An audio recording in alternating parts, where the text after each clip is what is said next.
La ville de Trappes, elle est sinistrée. Tous les jours, vous rencontrez une maman, tous les jours, vous dites « Bah alors, t'as des nouvelles ? Bah alors, t'as des nouvelles ?» Il y en a qu'on non, il y en a qu'on non plus. Moi, j'ai une maman dont les 2 enfants sont partis, un qui est parti avec toute sa famille, un autre qui est parti rejoindre son frère. Elle n'a plus rien.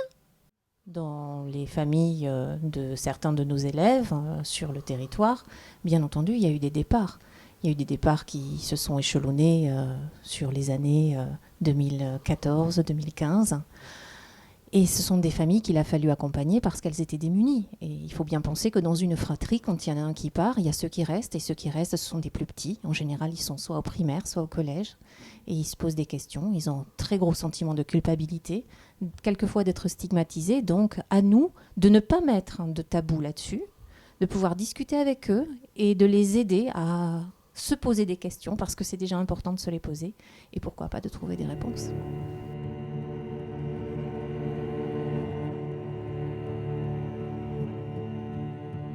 C'était une lourde responsabilité parce qu'on peut très bien passer à côté de son sujet. Et à partir de là, vu que c'était le premier sujet enclenché par France Télévisions sur la déradicalisation, c'était un sujet où il fallait absolument pas se rater et beaucoup travailler en amont pour avoir un résultat qui puisse toucher les gens, les interroger.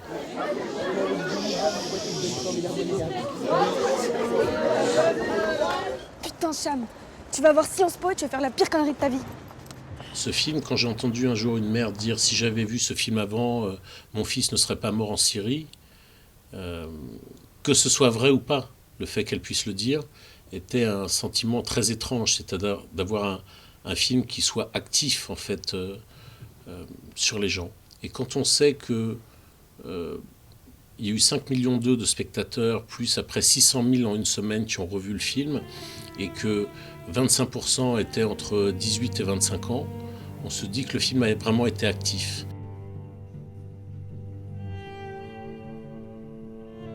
On est tellement sûr d'être dans le bon camp, on est tellement sûr d'avoir raison, on est tellement sûr d'avoir la bonne grille d'analyse qu'on ne se risque absolument plus de remiser ou de remettre en cause ce que nous pensons. Et je pense que tant que nous n'aurons pas changé de logiciel pour appréhender ce phénomène-là, beaucoup de jeunes vont continuer à nous échapper.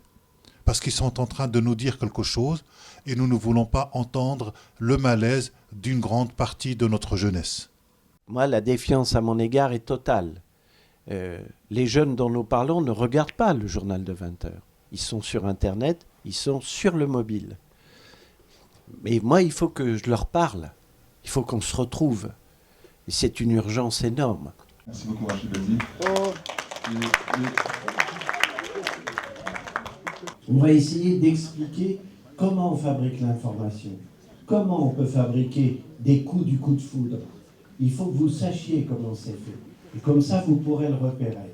Cette opération est emblématique ce soir parce que finalement, on amène à France Télévisions des associations, des élèves, des professeurs qui viennent assister à un film et débattre ce soir de ce qu'est l'information et de finalement comment s'approprier une information, comment vérifier qu'elle est exacte et puis résister finalement à une forme d'endoctrinement qui est toujours possible puisque les jeunes aujourd'hui ont pratiquement souvent pour seule source d'information les réseaux sociaux ou Internet.